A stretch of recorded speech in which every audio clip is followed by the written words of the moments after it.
all. Thank you for tuning in to the first ever ProAACtive speaker series. Our goal with this project is just to address current issues and topics that student athletes face throughout the ACC each and every day.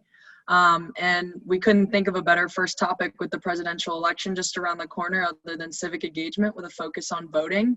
So my name is Celine Funke. I'm a fifth year on the softball team at the University of Louisville, and I'm excited to facilitate this discussion alongside Danny. Danny, if you want to give an intro of yourself. Hi, everybody. My name's Danny Shaughnessy. I run track and field at Clemson University, and I'm a fifth year. Perfect. So now I'd like to introduce our panelists. If you could give us a nice Zoom wave or a little thumbs up, that would be great. But first is Dr. Meg Hancock, who serves as an Associate Dean for Student Success and Academic Affairs at Louisville. Next, we have Brian Mathis, who serves as the Associate Director for Leadership and Civic Engagement at NC State. So I just want to thank you guys for taking the time out of your busy schedule to join us on the first ever episode of ProAACtive. We're really excited to get things rolling. So I'll start with a question for you, Brian. Could you give us a little bit of background on the history of voting in America? Yeah, thanks, Celine, for the question. I appreciate it. When I thought about this question that you pose here, the thing that I really want to leave all of the student athletes and the other viewers with this is that there's been a big evolution of voting in the United States from the inception of voting. Really, as we're all of us sitting here, likely, if back in the 1700s, likely none of us were actually able to cast the first ballot in the first elections. If you go back to your history class, many of you may have learned that in most cases, only white men who owned property could vote. And in some cases, some states also required a religious focus. You had to also affirm that you were Christian. So Christian white men property holders. So when you look at the history of voting, there has been a lot of changes from that, right? So not only moving from there, but to changing the regulations or the laws post-Civil War, where African-American men could vote, where property ownership was no longer a requirement. But even then, in practice, that wasn't the case. Decades to follow, we would find that the country would implement systemic barriers in place, such as poll taxes, reading literacy tests, and other requirements. Of course, as we move into the 1900s, as the women's suffrage movement for the right of women to vote. And then as we think about even to 1965, the American Civil Rights Act, a landmark case where voting did away with, again, literacy tests, poll taxes, etc. I wish I could say that's where great after 1965 and in the 1970s when the voter age was also in most states over 21. In 1975, I believe, it was reduced under the 26th Amendment to 18 in most states during the Vietnam War era. But I wish I could say, and that was that. And now everyone enjoys easy and equitable access to the ballot, but that certainly is not the case. We know in 2013, the Supreme Court heard a case in which basically gutted part of the Civil Rights Act. And even in my home state of North Carolina, just the following month after that Supreme Court case, our state implemented really strict, stringent voter ID laws that really targeted African-American and other people of color in our state with precision around these voter ID laws. So again, kind of a brief history of voting. And so when we talk about why voting is so sacred and responsibility, is we can't talk about it without facing the reality that getting to the ballot and still voting is still a challenge and still litigated in the courts, and new laws are coming on the books. So one thing that I'll leave with you all with this question is be informed and be educated as you all think about how you want to exercise your right in the election democratic system. Being aware of these voting challenges in your states is absolutely important as well. All right, thank you. Our next question, we're going to give it over to Meg. Could you give us a little bit of an overview about how the American election system works? Sure, absolutely. And once again, thanks for allowing me to be here. I think the most important thing for our student athletes to know is that state and local elections can take place in any and every year. So local elections include the election of mayors, of city councils, of judges, of sheriffs, and even school boards. While statewide elections are going to include races for governor or state legislature, like your state House of Representatives or your Senate. And these elections are won by the popular vote. Now, congressional elections take place every 2 years, and these elections include senators and representatives that represent your state in Congress. So each member of Congress, be it a representative or a senator, serves a time limit, which is also known as a term.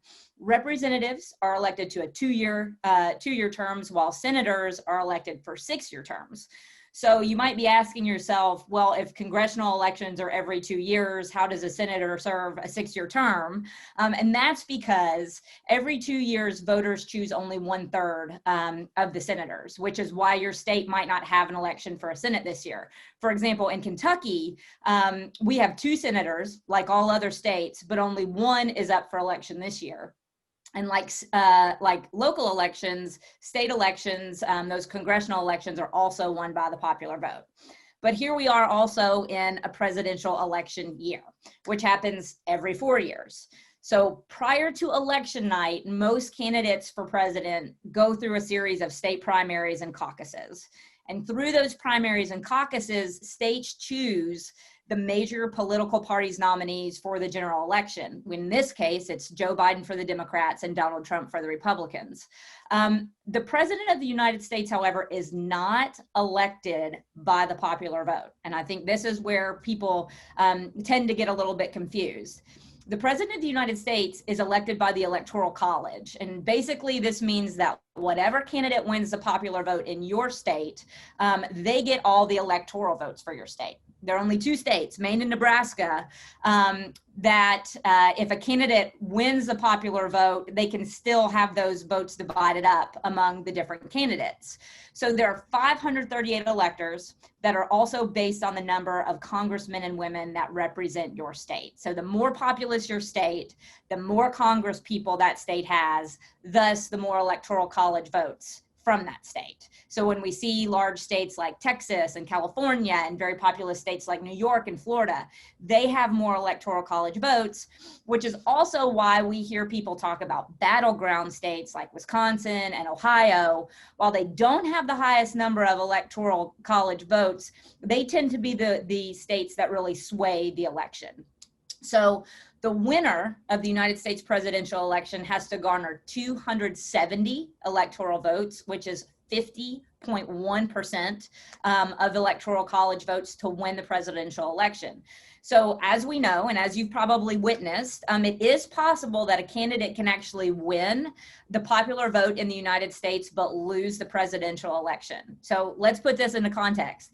There have been 58 presidential elections in the United States, and 5 times a president has won without winning the popular vote. So if you're looking for a good trivia question, of those 5 times, 3 have happened in the 1800s, John Quincy Adams, Rutherford B. Hayes, and Benjamin Harrison. The other 2 have happened since the year 2000, and that's George W. Bush and Donald Trump. Thank you, Dr. Hancock. That was quite the rundown. I even like the trivia facts. I'm gonna be ready to run at the next one. Be ready. The next Jeopardy, I've got it. Awesome. All right. Well, we'll open the next few questions up to the both of you. But why do you think it is important to vote? Well, one thing I think about, and particularly to the students who may be listening in on this too, is that, really voting signals to our elected representatives like that your voice and you have an opinion, an invested opinion on things that they're voting and considering. Our representatives, whether it's from at the federal level all the way down to your local county and city, really are thinking about, okay, how do I best serve the constituents? And am I going to maintain being in office. And so really, if any incentive, particularly for younger people to vote, is that if coming out and voting and showing that you're invested in the election also means that policymakers need to take that into consideration and listen to you in order to make decisions that also reflect your needs and your interests in the community. So if anything, don't be the unfortunately the stereotypical non-voter and the 18 to 24-year-old. There's a reason that you find a lot of politicians don't pay a lot of attention to that voting block because they don't show up to elections. But they certainly will listen if folks do show up to elections. So one reason why I think voting is so important. And Brian, I'm really glad that you brought up that 18 to 24-year-old demographic, because as you mentioned, a lot of politicians, as they're running for their elected positions, don't pay attention to that 18 to 24-year-old age range. But here is why that is so important for the students listening to this video. Your vote, so the 18 to 20-year-old vote, I would even venture to say 18 to 30 years old at this point. So when we're capturing some of those millennials kind of in the latter part of that millennial age, all the way down to Gen Z, what's important to know is that this voter population actually has the potential to be the most influential in this country, because next to the baby boomers, so people that might be your grandparents, that are my parents' age, this is a group of people who currently hold the largest voter population in the United States. The 18 to 30-year-old population is the second largest, and as the baby boomer population decreases, the millennials, the 18 to 24, 18 to 30-year-olds actually becomes the largest voting population in the country. That is why people need to be paying attention to you. That is why it's so important to exercise your vote, because your vote is a voice. And as Brian mentioned, this is an opportunity to really take your time to talk about what matters to you, to show up, to listen to the people who are running for your elected offices, to understand what issues are important to you, as well as your friends and family members, and educate yourself on a candidate that will meet the needs of you and your community in the best way possible. That sounds really good. This has opened up both you too. Why is it important to not only think about the presidential candidates, but also our local officials too? I may get in trouble for saying this, but really participation in the local races and the local elections probably will have the most significant impact on your experience as someone, who's, whether you're attending at your institution or when you go off and graduate and live in your community. City leaders, county leaders, commissioners, they are making decisions that literally are about the services that you're accessing, the services that your neighbors are accessing, whether it's around transportation, around fire, EMS, schooling, police, etc. And so really, they're the ones who are going to be most beholden to the constituent voice because there's a direct connection from people in the community to the city leaders. So, an example that I always tell students is that you should, when you go into the voting booth, be prepared for a pretty large ballot in most cases. So for example, in North Carolina, we, in addition to president and vice president and the senator and Congress people who are running, we have 10 statewide offices that we also elect. Everything from governor to Department of Labor commissioner to Department of Agriculture. So lots of statewide offices, and then our local offices too. So be prepared to not only pay attention who your president and vice president you're electing for, those in federal office, but the local leaders are making those day-and-day decisions that impact our students and that really all of our constituents in our community. And I couldn't agree with Brian more. I think that's spot on. The local officials are actually the ones who make decisions that are more likely to affect our day-to-day lives. And so that's when it's really important. Sometimes it's not just about the elected official, but you'll have the opportunity to vote on local ordinances, things like fairness ordinances for LGBT individuals, things like city taxes and how those taxes are applied. Do they go toward education? Does it go toward funding buildings in a downtown area? So all of those pieces are going to directly affect your life, whether it's your paycheck, the way you're treated at work, or when you enter a business. And so that's another reason why when we're talking about elections and when we're talking about voting, period, sometimes it's not just about voting for people, it's actually about directly voting on issues that are going to affect your day-to-day life. Great, thank you. So just to kind of bounce off what you guys are talking about, I know, Brian, you mentioned that there's going to be a lot of candidates, especially at the local election level. So my question is, where can you get information about candidates, especially at the local level? I mean, you see the presidential election candidates on TV, you see some of the things that they stand for. It's a lot easier to kind of figure out where they're at. But on a local level, where can you go to get more information? Yeah, that's a great question. There are a lot of fantastic nonpartisan, nonprofit groups who are working to compile information about candidates at the local level, in addition at the federal and state levels as well. And so, in your own community, check your independent newspaper. Oftentimes, that's a great place where candidates are providing that information. But one source that I recommend to many of our students is vote411.org, and it's compiled by the League of Women Voters, and they allow candidates to respond to questions that they pose there, and you can do a side-by-side comparison and see everything on the ballot. And it's available in all 50 states, and so no matter what election you have coming up, a great resource. But I'm sure that Meg could mention a few others, and also the ever importance, like these bond referendums and these constitutional amendments. It's important to be informed through these resources as well. All right, thank you. Yeah, I'll have to definitely check that out. Kind of switching over, there's been a lot of talk, especially on college campuses, about voter suppression of the younger demographic and for like college students especially. And since like this is going to relate to 18 to 24-year-old demographic who move between states more frequently, and they might not have like identification in between these states. What is y'all's take on like this topic? So I'll start out. Brian, feel free to jump in. But voter suppression does happen, but this is one of the reasons, and a lot of the rhetoric that we've heard around the presidential election in particular is around absentee or mail-in voting. They're the same thing, as well as in-person voting, and even some states you can do online voting. So the most important thing that anyone can do at this point is really, first and foremost, determine how you are going to vote. Notice I didn't say if you're going to vote, determine how you are going to vote. Are you going to do that through a mail-in or absentee ballot? Do you have the opportunity to do it in person, or is there an opportunity to do it online? And I know that your SAAC leaders are going to provide you with a number of resources, web resources.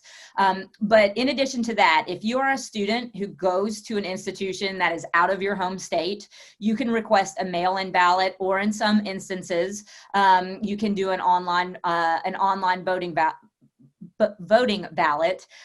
Obviously, that does require kind of residence in a state. That does have to be verified, and sometimes there are issues with state-issued IDs.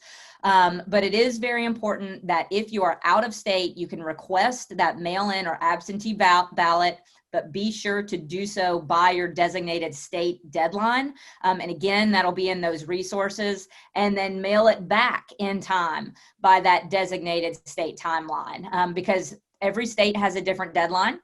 Every state has a different timeline, even to the point when your ballot is going to be counted if you mail it in. If you have the opportunity to go home to your home state and vote there, you'll need to make sure that you have your state issued ID. And when you go through the voting process, they'll check it, make sure that you haven't tried to vote in an absentee or a mail-in way, and then you'll have the opportunity to go and cast your ballot physically at the polls.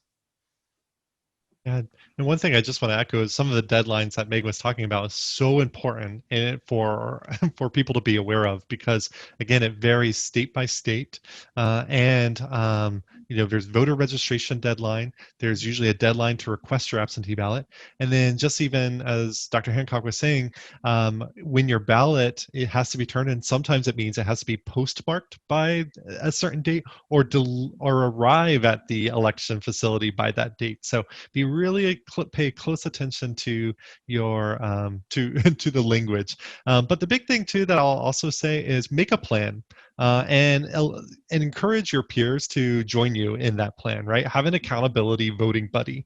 Vote with your team, vote with your roommates.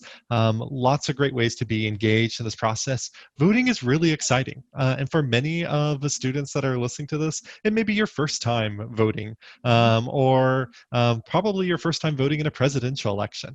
And so it can be really exciting. There can be a lot of information. And so I always say, do it with a buddy, whether you're mailing your ballot in or you're going to an early voting site, or voting on election day, November 3rd. Make it part of the fun, and bring someone along with it.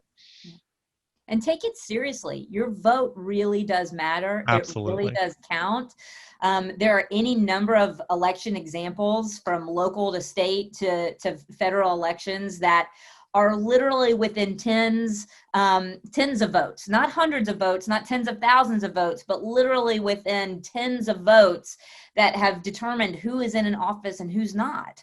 And so there are often times when I can literally count, I know 10 people who didn't vote, and it could have made a difference in the outcome of an election, which also means it can make a difference in the way our politicians are making decisions about you, about us, and about the way that we are able to live in our own society. And so I think that that's something that's really important to know and understand, that the election is about identifying someone who is going to make decisions for a group of people.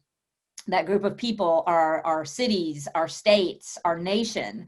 And so that's why it's so important, so critically important, to be educated on the issues that are important to you, to your city, to your state, and to your country.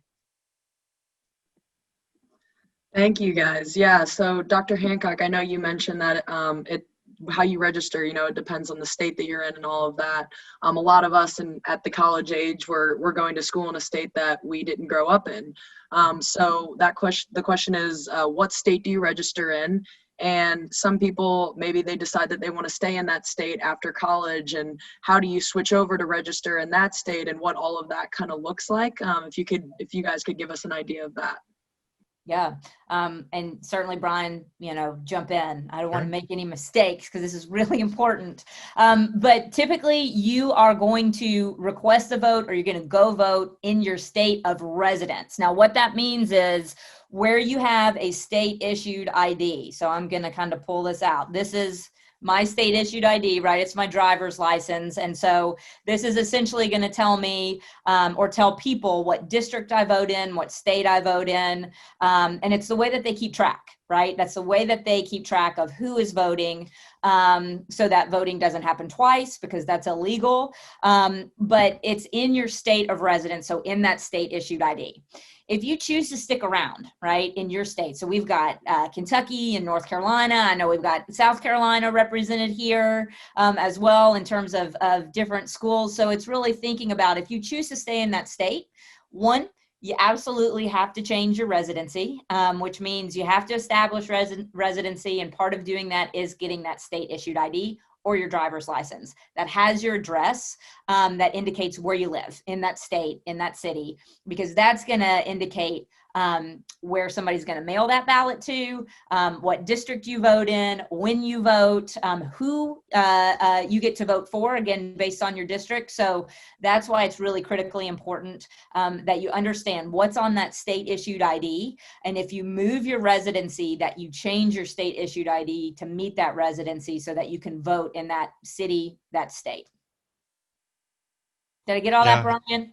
I think, and what makes this a really complex question is that it really does vary from state to state of kind of what are those requirements. So for example, like in North Carolina, we don't have a voter ID requirement. And so that was actually struck down by our courts and ruled unconstitutional the way in which our amendment passed. So again, it's important to pay close attention to your state policy. I'll just reference, there was a Supreme Court case in 1972 that did strike down a law.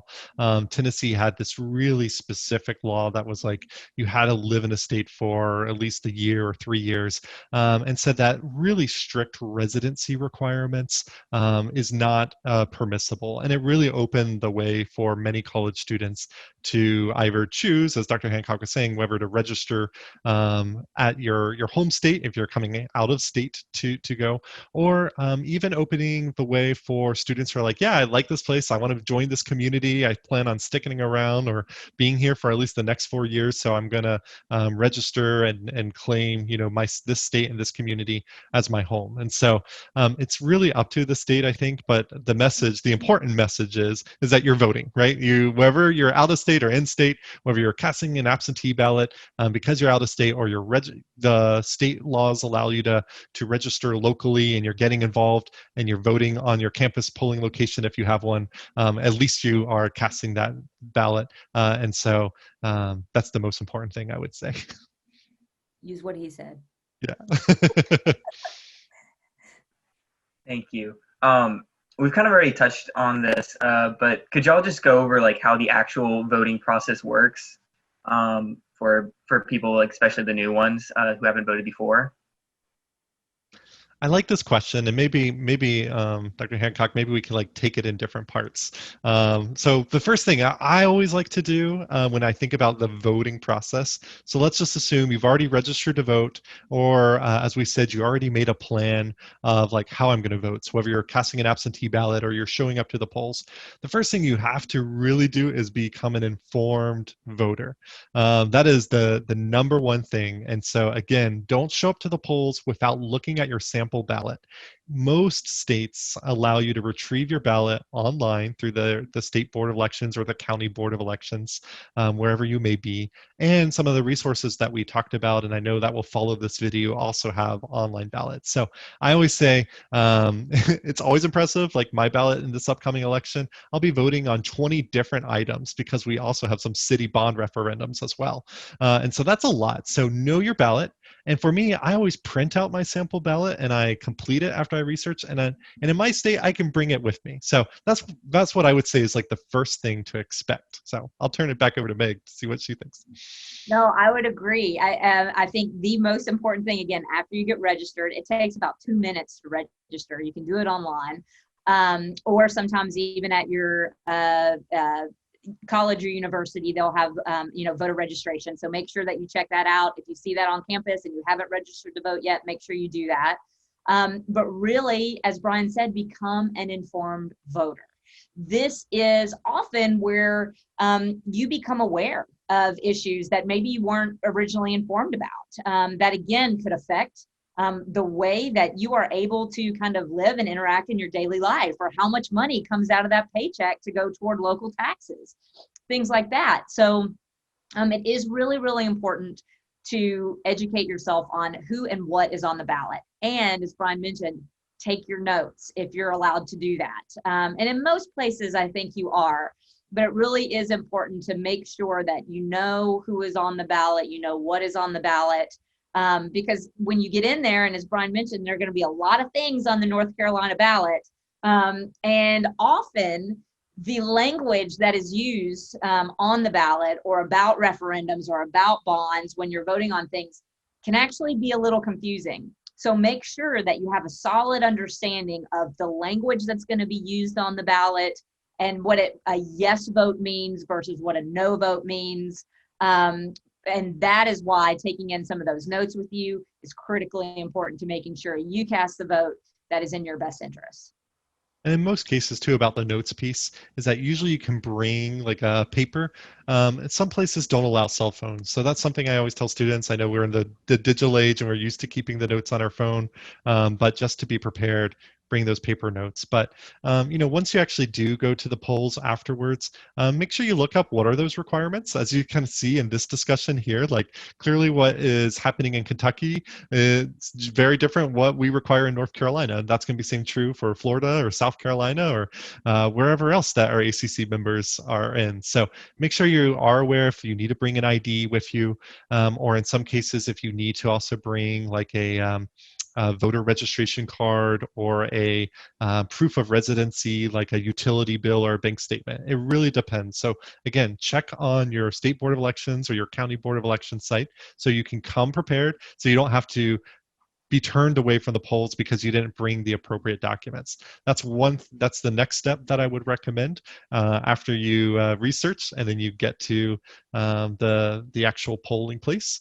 And then one of the other things too that I think is exciting is once you get there and the poll workers who are working are extremely excited to be there and are excited for you to be there. Most of the time people are volunteering their time to do that. I know there was a big push at our campus where we've encouraged many students to serve as poll workers because of COVID-19.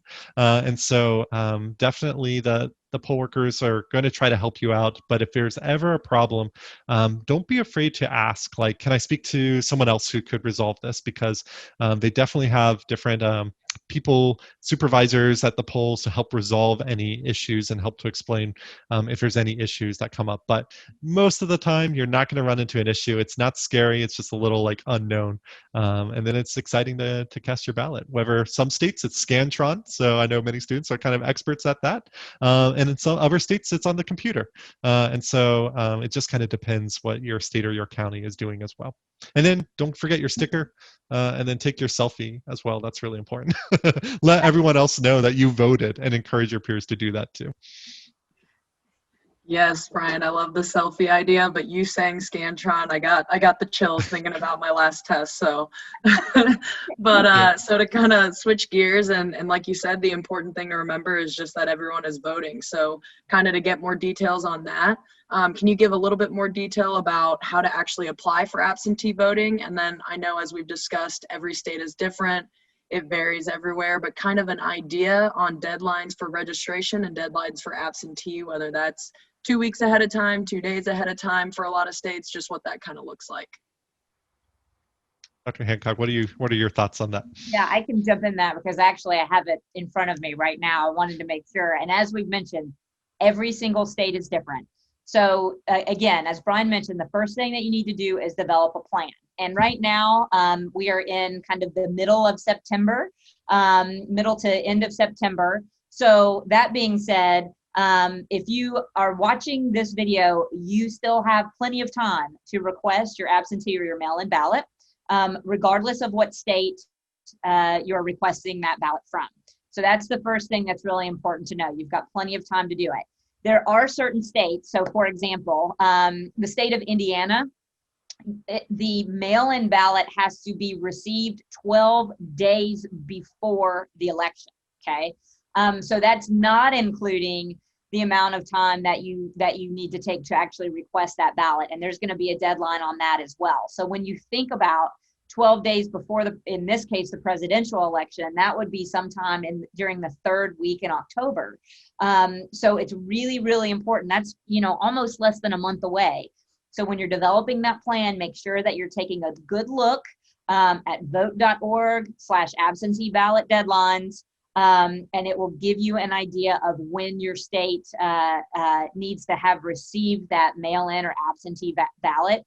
It will also tell you when it needs to be postmarked. So as Brian mentioned, sometimes you have right up until the election day to get that ballot in the mail. But again, a state like Indiana, a state like Illinois, a state like, just kind of going through the list here, like Maryland, those absentee ballots have to be received ideally early or requested early. So just make sure that you're giving yourself plenty of time to request those ballots, that you get your pen or pencil or whatever they say to fill it out with. You make those little circles, whatever you need to do, and get it back into the mail so that your vote gets counted.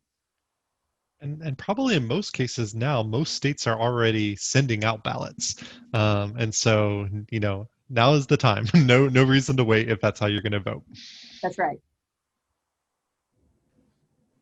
Yeah, that's so important. Just like kind of staying on top of it. All right, one of our last questions. How can we encourage our peers to register and vote in November? I know it's like a big issue with our demographic, but what are your ideas on how to approach that? I think for us, we have found a lot of success, again, making a plan with your peers. And particularly, all of you have a great community, right? You're part of a team. And so whether it's one of those things where you are going with maybe you're living with some roommates who's on the team, or your entire team, like pick a day and say like, yes, we are going to get together and fill out our mail-in ballot. Some states require witnesses, and like our state, and so that's important to have people to sign there for you.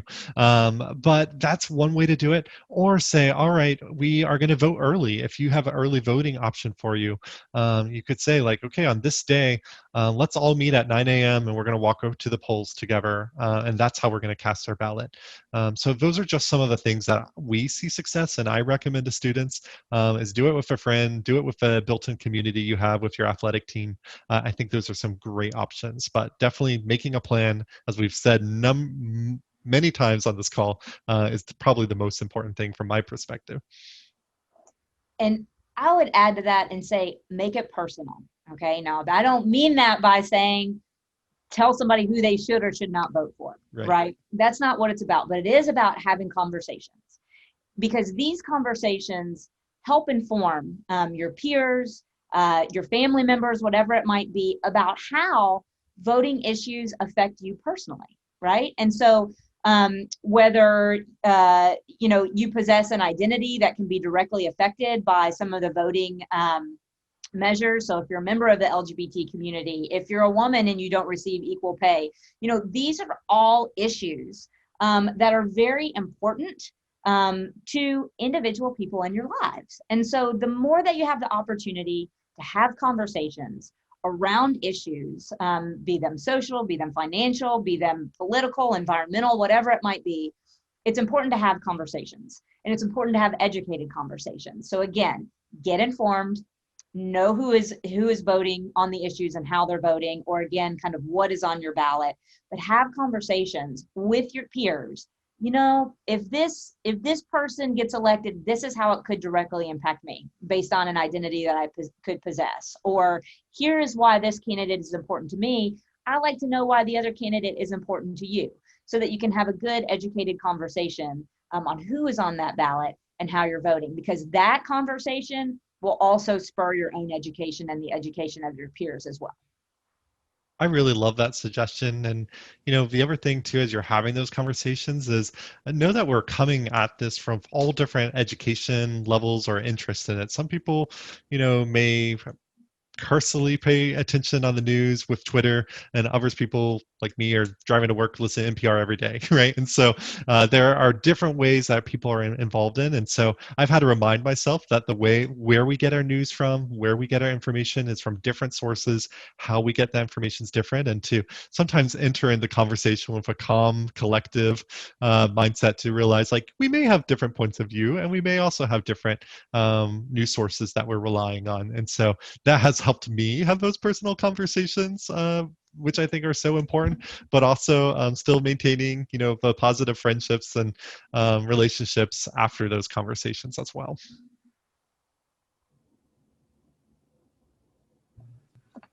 All right. I think that's going to wrap it up for us tonight. So thank you, Meg and Brian, for coming out and educating us on this. And thank you to everybody who's watching for tuning into our first ever ProAACtive Speaker Series episode. Go out there and register to vote, and actually go vote. Cast your ballots. Absolutely.